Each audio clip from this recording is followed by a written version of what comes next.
일단 제가 이 화면이 좀 작아서 가까이 가서 하겠습니다. 네네. 네, 저는 그 백신으로 그 어린 딸을 잃은 유족입니다. 그래가지고 저는 뭐 의사도 아니고 그냥 평범하게 이제 직장 생활을 하면서 살던 사람인데 이 진실이 궁금했어요. 과연 이 정부에서 이야기하는 것들이 사실인지 아니면 그 일간에 떠도는 아까 그 우리 성 교수님 말씀하신 것처럼 처음에 뭐 이단, 사입 이런 이야기를 많이 들으셨다 하셨잖아요. 그것이 이제 과연 사실인지 너무 궁금했습니다. 그래서 정부에다가 우리나라는 그 정보공개 청구라는 제도가 있어요. 정부에다가 정보공개 청구를 하면 그 뭐 이렇게 공개할 건 공개하고 영업 비밀이나 뭐 여러 가지 좀 이렇게 민감한 부분은 비공개하고 뭐 그런 제도가 있어서 지금까지 제가 한 2년여간 273회의 정보공개 청구를 했습니다. 저는 전문가가 아니기 때문에 의료에 대해서 뭐 전문가가 아니기 때문에 이것저것 이렇게 찾아보면서 정보공개 청구를 해보니까 저는 뭐 진실에 근접했다 그렇게 생각을 합니다. 그럼 지금부터 이제 성 교사님이 과연 이단이었는지 사입이었는지 제가 다 확인시켜 드릴게요. 네. 요거 보시면 아마 다 확인이 되실 겁니다. 시스템이라는 건 이제 국가는 시스템으로 돌아가잖아요. 그래서 부처가 있고, 그렇죠? 보건복지부, 그다음에 질병청, 식약처 이런 기관이 있는 겁니다. 그 기관에 기관장이 있고 실무를 담당하는 사람들도 있고 그런 시스템으로 돌아가는데 과연 우리나라의 이 시스템이 제대로 작동을 할까? 이제 거기에서 출발을 하셔야 돼요. 지금 여러분들 뭐 저는 교회 다니신 분들이 다 우파의 자유민주주의를 지향하는 그런 분들이라고 믿습니다. 지금 우리나라 부정선거, 지금 탄핵 문제, 여러 가지 문제가 많잖아요. 시스템이 완전히 무너졌기 때문에 그렇습니다. 아시죠? 사법 시스템이 완전히 무너졌어요. 경찰, 군, 다 무너졌습니다. 국회, 다 무너졌습니다. 피부로 느끼시죠?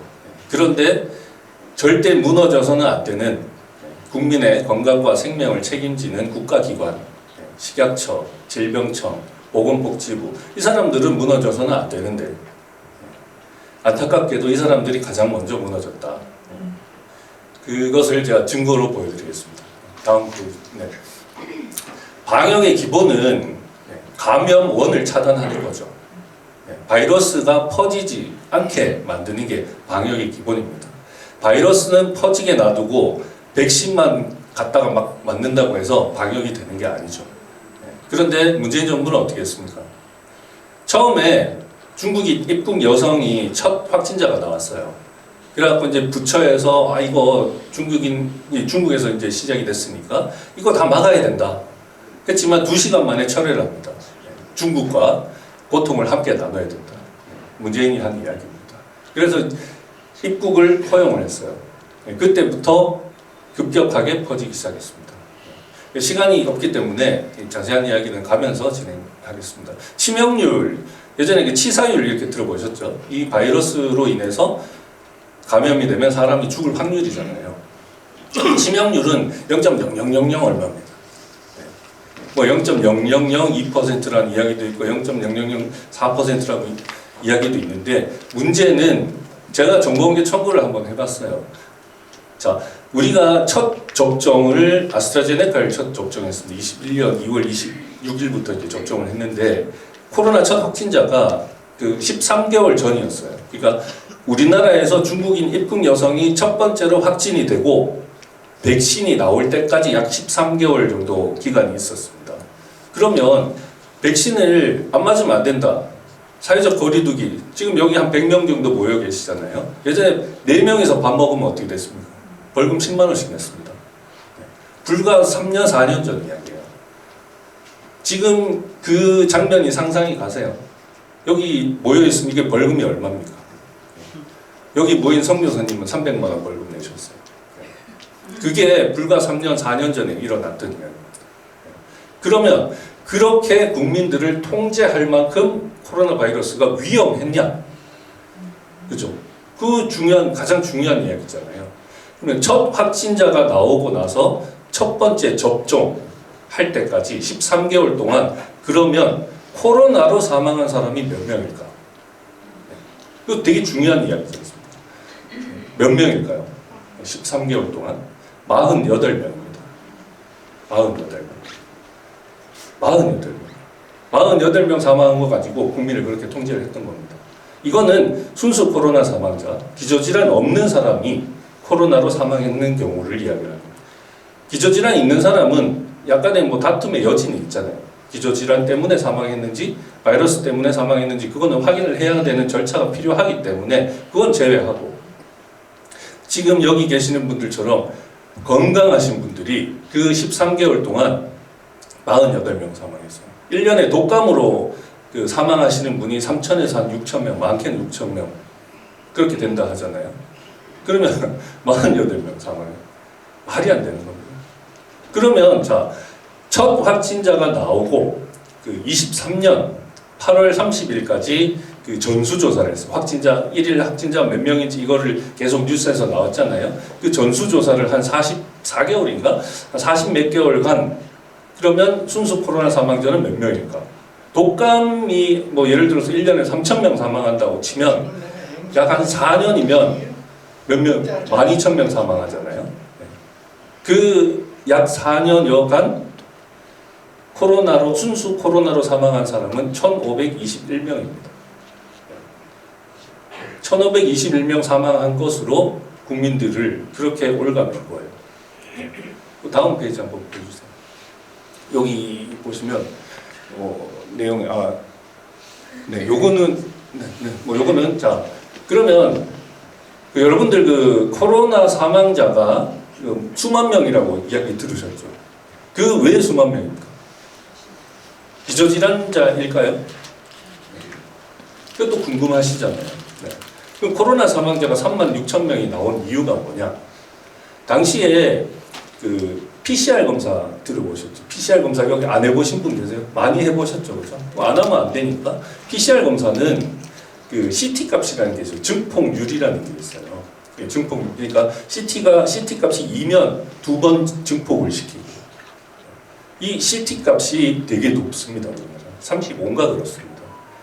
쉽게 이야기해서 몸속 코에 이렇게 한번 면봉 한번 찔렀다가 그걸 가져와서 몇 배를 증폭을 시켰을까? 바이러스 하나가 있으면 340억 배를 증폭을 합니다. 몸속에 바이러스 하나가 있으면 340억 마리가 나오는 거예요. 이 PCR 검사를 개발한 사람이 노벨상을 받았거든요. 캐리 멀리스라고. 이 사람 코로나 터지기 6개월인가 3개월 전에 사망했습니다. 뭐라고 했을까요? PCR 검사로는 진단을 내리는 용도로 사용하면 안 된다 그랬어요. 그냥 단순하게 바이러스를 증폭하는 그 연구를 하는 데 쓰는 그 사람 좀 게으르대요. 그 게으름을 게으른 사람들이 이게 뭔가 개발을 하잖아요. 그러니까 바이러스를 계속 증폭시키는 일을 하니까 이게 너무 이게 더딘 거예요. 그래서 그걸 복제해가지고 증폭하는 방법을 개발을 해서 노벨상을 받았습니다. 왜냐? 이 PCR 검사로는 내가 원하는 모든 질병을 진단할 수가 있습니다. 왜? 증폭 계속 시키면 되잖아요. 우리 평소에 입속에 약 700여 종의 바이러스가 살고 있대요. 입속에 대장균 다 있겠죠. 대장균 입속에 PCR 검사에서 대장균 검출시키면 그 사람은 장염 환자인 거예요. 장염 확진자라고 이야기를 합니까? 우리 몸속에 바이러스가 있다고 해서 그 질병에 대해서 확진자라고 이야기하지 않잖아요. 근데 왜 코로나는 PCR 검사를 통해서 확진자를 그렇게 늘렸을까? 공포심 조장인 거죠. 공포심.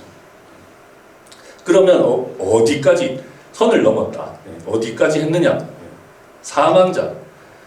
교통사고로 실려왔어요. 그러면 응급실 가려면 어떻게 했습니까? PCR 검사 해가지고 음성이라야 응급실 들어갔잖아요. 네. 근데 양성이에요. 그럼 응급실 못 들어가죠. 이 사람이 사망을 했어요. 양성이잖아요. 코로나 사망입니다. 그걸 어떻게 했느냐? 병원에다가 사람 한 명 사망을 하면요, 그 지원금 300만 원씩 줬습니다. 한 명당. 우리나라는 300이지만 미국에는 한 1,000만 원씩 이렇게 줬다 하더라고요. 한 명당. 그리고 가족에게는 장례비 1,000만 원씩 줬습니다. 의사가 가서 이야기를 해요. 이미 돌아가셨잖아요. 이미 돌아가셨는데 이분 PCR 검사를 해보니까 확진이에요. 그러면 의사 선생님이 가가지고, 왜 자기들 지원금 받아야 되잖아요. 의사 선생님이 가가지고 뭐라고 이야기합니까? 코로나 사망으로 신고를 하시면 장례비 1,000만 원을 드립니다. 그게 요 내용 잘 안 보이시는 내용이죠. 그리고 그 장례 지도사 하신 그 장례 하시는 분들 있잖아요. 그분에게도 지원을 다 해드렸어요. 이게 현실은 이게 사실이에요. 있는 그대로. 네, 다음 페이지 보여주세요. 자, 식약처는 이 긴급 승인을 했습니다. 긴급 승인이라는 거는 허가를 면제한다는 뜻이에요. 우리나라에는 긴급 승인하는 법률이 없었습니다. 공무원들은 뭐든지 간에 근거가 있어야 돼요. 법적인 근거든 규정이든 뭐 거기에 절차에 맞게 뭔가를 해야 되는데 이거를 긴급 승인하려고 보니까 법이 없는 거예요. 식약처장이 발의를 했습니다. 질병청에서 긴급 승인을 요청하면 식약처가 허가할 수 있게 법을 만들었어요. 그러고 나서 허가를 했습니다.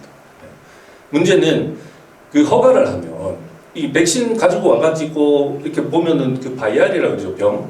그 병에 있는 걸 현미경으로 보면 이게 뭐 이물질이 있는지 성분은 어떻게 되는지 이거 확인 다 해야 되잖아요. 그게 식약처 이 백신을 허가하는 식약처의 역할이잖아요. 과연 그러면 우리나라에는 그런 약물을 허가할 때 그런 절차가 검증하는 절차가 있느냐? 없습니다.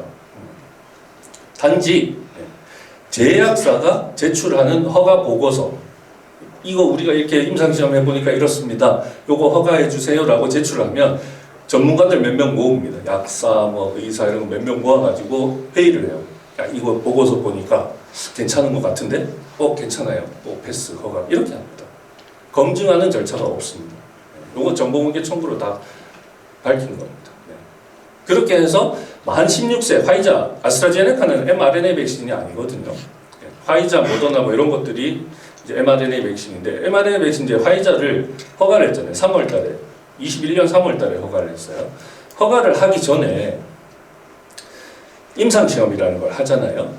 임상시험 아까 그 성교사님 말씀하셨을 때 20년 그 12월부터 21년 3월달에 허가, 21년 3월에 허가됐으니까 그 직전 3개월, 21년 2월까지 그 3개월 동안 화이자에서 임상시험 하는 동안 1223명이 사망을 했습니다. 42,000건의 중증 이상 반응이 나왔어요. 그 42,000건 중에 의학적으로 확인된 거는 25,000건입니다. 이거를 알고 이게 2월 달에 그 12월, 1월, 2월 그 3개월 동안 했는데 그걸 알고도 3월 달에 허가를 했습니다. 제가 질병청에 물어봤어요. 니네 이거 알고 있었냐?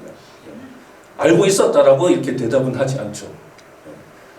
질병청은 국민들에게 접종의 기회를 제공했을 뿐이다. 그렇게 답변을 합니다. 알고 있었다는 이야기죠. 문제는 이제 그러고 이제 만 16세로 허가를 했어요. 만 16세. 그러고 나서 8월 달인가 7월 달인가 제가 이제 정확한 기억이 안 나는데 한 몇 달 뒤에 한 6개월 정도 뒤에 허가 연령을 변경을 합니다. 새로운 백신을 허가한 게 아니고 만 16세로 허가를 돼. 왜냐하면 저희 딸내미가 11월 16일생이에요. 그래서 이게 당시에 고등학교 2학년이었거든요. 만으로 10월, 11월에 접종을 11월 13일 날 이제 접종을 했으니까 생일 3일 전이잖아요. 만으로 15세입니다. 접종 연령을 변경하지 않았으면 맞을 수가 없는 나이죠. 네. 호준이도 마찬가지. 네. 호준이 집에서 자다가 12살짜리입니다. 집에서 자다가 사망했어요. 예원이 그 당시에 14살이었습니다. 갑자기 머리가 아파가지고 쓰러져서 병원 가서 긴급 수술하고 뇌사. 저희 딸내미 16년 8개월 살았습니다. 외고 다녔거든요. 기숙사에서 쓰러졌다는 전화 받고 눈 한 번 못 떠보고 보름 만에 갔습니다. 이게 문제인 거죠. 왜 16세가 아니라 왜 12세로 허가를 변경을 했을까요? 집단 면역 들어보시죠. 집단 면역을 하려면 국민 한 70% 정도가 접종을 해야 된다라고 정은경이 나와서 이야기를 했습니다. 국민 70%를 접종시키려면 청소년을 넣어야 돼요. 청소년을 빼면 국민 70%가 안 되거든요. 그래서 허가를 슬그머니 만 12세로 변경을 합니다. 그러고 나서 고3부터 접종을 시작했어요. 고3. 왜냐하면 당시에 고3들은 다 생일이 지났기 때문에 만으로 16세가 넘습니다. 그래서 고3을 먼저 접종을 했어요. 첫날 막 쓰러지고 난리가 났어요. 유은혜 그 교육부 장관이라는 사람은 학생들한테 가서 쓰러지고 막 어지러워가지고 이러고 앉아있는 애한테 가서 화이팅 화이팅 하고 이러고 있었어요. 그렇게 접종을 시켰는데 교육부에서 모니터링을 다 했습니다. 청소년이라는 특수성 때문에 성장기 청소년이잖아요. 어떻게 될지 모르니까 겁이 난 거죠. 그 모니터링 했는데 3,800건 정도 이상 반응이 보고가 됐습니다. 전국에. 그러니까 이거를 국민들한테 학부모들한테 알리면 누가 접종을 시키겠어요? 그러면 집단 면역 안 되거든요. 은폐를 합니다. 그러고 나서 고3 2차 접종과 12에서 17세 접종을 시작을 하는 거예요. 그렇게 해서 국민들 70%, 아까 95%, 2차까지 4,430만 명이 접종했습니다. 3차까지 990만 명 접종했어요. 올해 2024년, 올해 2025년이구나. 작년이네요. 작년에만 550만 명 접종했습니다. 아직도 모르고 있는 이 사실을 모른다. 그래서 지금까지 이 백신으로 사망했다라고 자발적으로 신고하신 분이 2,780여 명입니다. 중증이 약 17,000명, 18,000명 가까이 되고요. 경증이 48만 명이에요. 정부가 몇 명, 이 사망 몇 명 인정했을까요? 지금까지 25건 인정했습니다. 25건 중에는 소송으로 이긴 경우도 포함이 됩니다. 실질적으로 이 사람은 백신으로 사망한 것이 명백합니다. 한 명이에요, 지금까지. 나머지는 백신일 것 같아요. 가능성이 있을 것 같습니다. 또 어떤 사람은 이거 백신의 개연성이 있을 것 같습니다. 말장난하는 거죠. 다음 페이지 요거 넘어가겠습니다. 요거 이제 전문가용 사용상 주의사항입니다. 백신을 식약처에서 이게 우리가 그 연고를 하나 사도 요 조그만 통에 딱 꺼내면 막 이만한 그 주의사항이 있잖아요. 이 코로나 백신은 주의사항이 없는데 식약처에서 의사들한테 전국의 의사들이 접종을 했잖아요. 의사들한테 내보낸 거예요. 사용상 주의사항. 저기 보시면 이 약 투여 후 매우 드물게 심근염, 심장막염이 보고되었다. 그 밑에 보시면 두 번째 백신 투여 후 더 자주 발생했다. 이거는 국민들이 백신을 접종하기 전에 이미 식약처에서 발행한 겁니다. 정은경 총장 나와서 뭐라 했어요? 백신 안전합니다. 한 번만 맞아도 100% 예방한다. 그렇잖아요. 국민들한테 지금도 안전하다고 이야기하죠. 심근염 결국은 백신 부작용으로 공식적으로 인정이 됐습니다. 저 때 맞았었으면 많이 살아있을 거 아니에요. 다음 장 보겠습니다. 요거는, 요거 되게 중요하거든요. 예방 지속 기간. 백신의 예방 지속 기간은 아직 알 수 없다. 알 수 없대요. 그 밑에 백신 예방 효과의 한계. 다른 백신과 마찬가지로 모든 백신 접종자에서 예방 효과를 나타내는 것은 아니다. 정은경은 한 번만 맞아도 100% 예방한다 했잖아요. 거짓말합니다. 정부가 국민들한테 이렇게 대놓고 거짓말을 한 겁니다. 다음 페이지 보겠습니다. 상호작용. 약물 요 상호작용은 뭐냐면 동시접종을 이야기하는 거예요. 다른 약물이 들어가서 몸속에서 어떤 상호작용을 일으키냐. 아직 그 약물 상호작용에 대한 시험은 수행되지 않았다. 정기석이라는 사람이 나와가지고 왼팔에 코로나, 오른팔에 독감 맞아도 괜찮다 하죠. 지금 작년에만 550만 명 맞았다 했잖아요. 노인분들이 독감 백신 맞으러 가잖아요. 꼬셔요. 65세 이상 코로나 백신 무료입니다. 지금도 무료입니다. 독감 맞으실 때 다른 쪽 팔에 코로나 백신 맞으세요. 공짜예요. 모르시는 건 어떡합니까? 공짜라니까 맞는 거죠. 그렇게 맞은 게 대부분 65세 이상입니다. 다음 페이지 보겠습니다. 요거 다음 페이지 보겠습니다. 자, 요거는 아까 요거 좀 확인 한번 보시죠. 첫 확진자 발생부터 코로나 백신 첫 접종까지 기저질환이 없는 사망자 수 48명이죠. 그죠? 그 밑에 보면 그 첫 확진자 발생부터 전수 감시 종료 23년 8월 30일까지 1,521명. 그 밑에 청소년은 0명이죠. 질병청에서 가장 많은 이야기를 한 게 뭐냐면 백신을 접종한 이득이 더 크다. 청소년은 코로나로 백신을 접종하기 전까지 코로나로 사망한 청소년은 한 명도 없었습니다. 어떠한 경우에도 백신 접종으로 이득이 클 수가 없어요. 그죠? 근데도 그렇게 강제로 접종을 한 거예요. 다음 페이지 보겠습니다. 요것도 넘어갈게요. 자, 요거는 이제 백신 저는 이 모든 백신 지금 있잖아요. 나오는 모든 백신이 면책입니다. 코로나 백신만 면책을 하는 제약사가 책임이 없다는 거죠. 면책을 하는 게 코로나 백신만 면책이 아니에요. 모든 백신이 다 면책입니다. 공무원들은 질병청 공무원들은 국민들의 건강과 생명을 위해서 백신을 맞추는 거잖아요.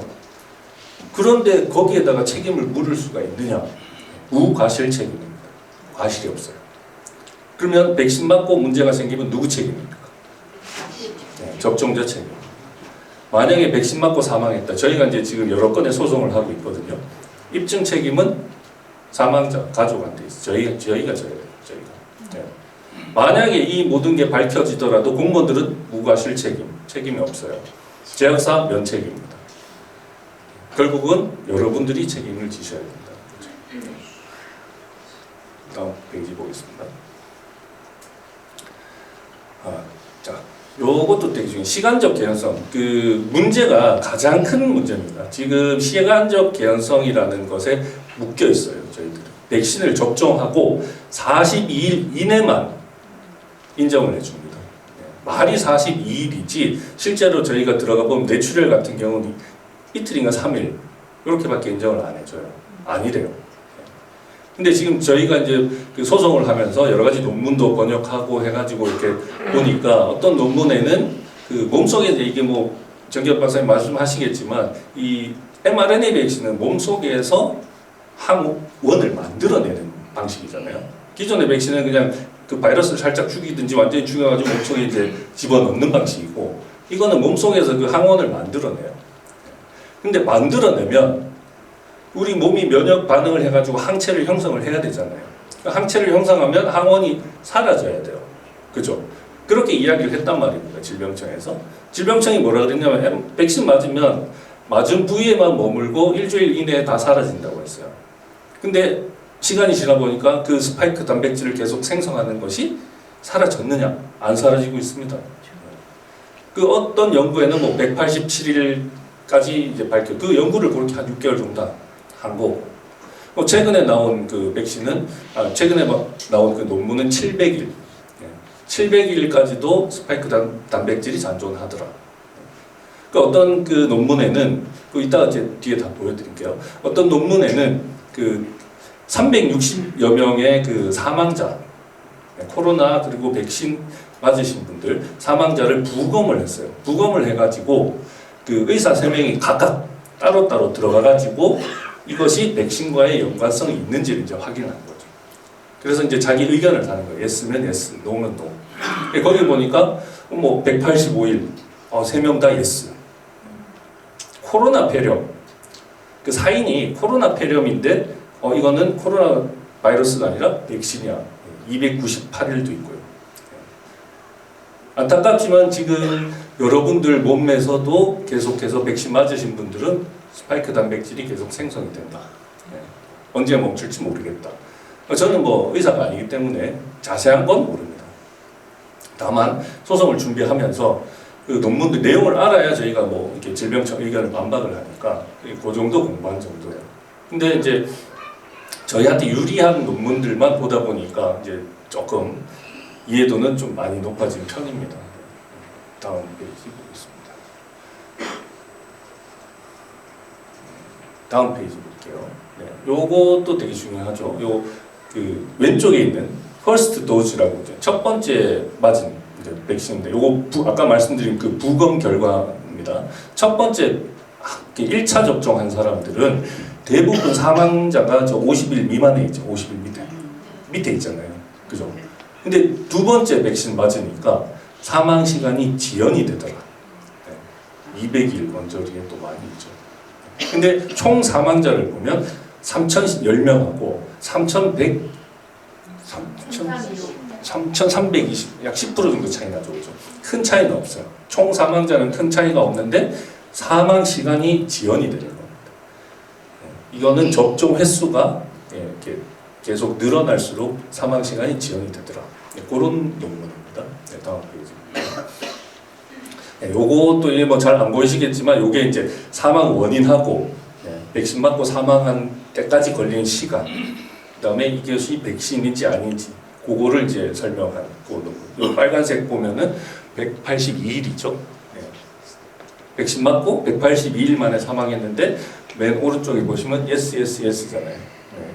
아, 요거는 백신과의 연관성이 있다. 이렇게 나오고. 다음 페이지요. 292일, 152일. 오른쪽에 다음 한 명은 노가 하나 있죠. 아, 이건 아닌 것 같다. 나머지 두 명은 맞다. 뭐 그런 내용이고요. 요거 되게 중요하거든요. 제가 여러분들이 로트 번호 이게 들어보셨죠? 백신은 제조 번호가 있어요. 뭐 한 1000개씩 이렇게 해가지고 이 제조 번호가 다르거든요. 성분도 조금씩 다르다고 합니다.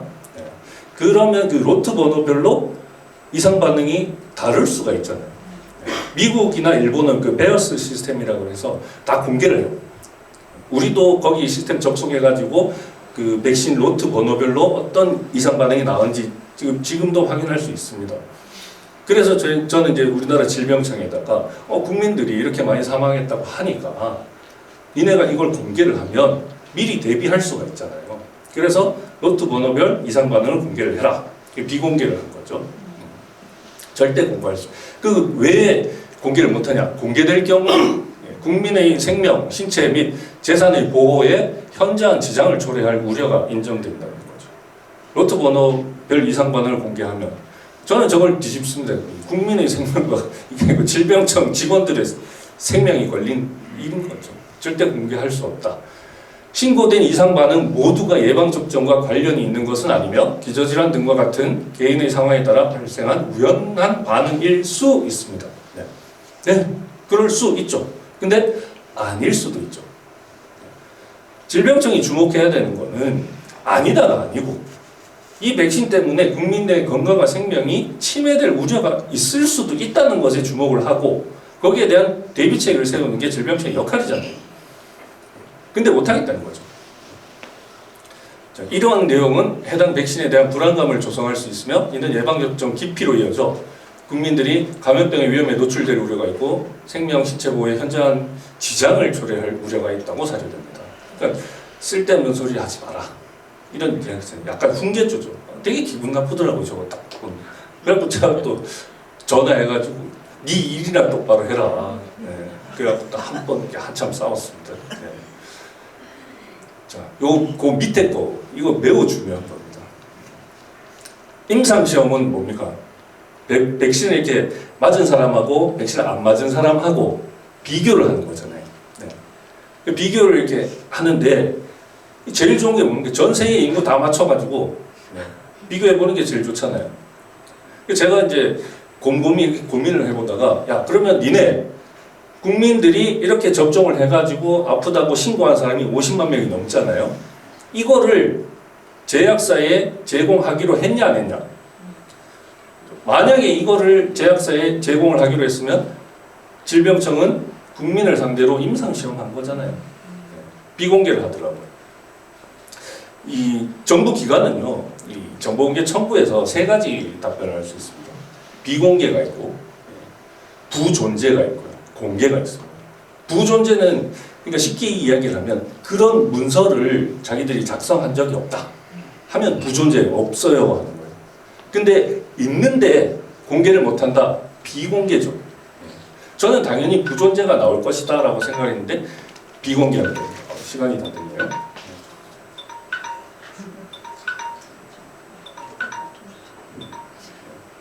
금방 마치겠습니다. 부존재가 나와야 되는데 비공개했다. 그래서 제가 비슷한 그 내용으로 똑같은 내용으로 하면 애들이 그냥 공개를 안 해요. 자꾸 이제 반복한다고. 그래서 비슷한 내용으로 계속 공개를 했어요. 그러다가 제가 봤을 때는 인사 이동이 있지 않았나. 결국은 공개가 됐어요. 저 이거 소송하려고 했거든요. 얘들이 공개를 안 하면 변호사 사가지고 행정소송, 공개 거부 취소 소송을 하려고 준비를 딱 하는데 이게 90일 안에 해야 돼요. 그러니까 제가 이게 90일이 지나가지고 다시 공개 청구를 이게 소송을 하려면 정보공개 청구를 해야 되잖아요. 마지막으로 요거 가지고 한번 해보자 했는데 딱 공개가 된 거예요. 백신 구매 계약서에 국민들의 이상 반응 모니터링 결과를 제공한다는 항목의 존재 여부 공개와 관련하여 다음과 같이 답변드립니다. 현재 공개 가능한 범위에서는 모더나사와의 체결한 계약서에 관련 항목이 있음을 알려드립니다. 화이자는 지금 여러 소송에 지금 휘말려 있기 때문에 소송 중에는 거부를 해도 돼요. 공개 안 해도 되거든요. 근데 모더나는 아직 뭐 소송이 없나 봐요. 공개했습니다. 여러분들은 임상시험에 몰모트가 된 거예요. 그렇게 된 겁니다. 문제는 지금 아까 이제 성 교사님 좋은 말씀 많이 해주셨어요. 제가 할 내용 한 절반은 다 하셨는데 지금 괜찮다고 괜찮은 게 아닙니다. 연예인들 막 삑삑 쓰러져서 이렇게 가고 있잖아요. 남의 일이 아니다. 그러면 어떻게 해야 되는지는 이따가 이제 우리 정기혁 원장님께서 자세하게 이제 해독을 어떻게 하면 된다 이렇게 말씀을 해주실 것 같고요. 하여튼 그 제가 이 정보공개 청구한 게 내용이 너무 많습니다. 너무 많아서 30분 가지고는 이렇게 사실 뭐 이렇게 진실을 알리기에는 되게 부족한 시간인데 저는 또 이렇게 집이 포항이에요. 포항에서 지금 서울을 매주 그 집사람하고 둘이서 그 집회하고 진실을 알리려고 이렇게 와가지고 하는데 또 이렇게 많은 분들 앞에서 진실을 알릴 수 있는 시간 주신 그 선교사님하고 원장님께 감사드립니다. 저는 감사합니다.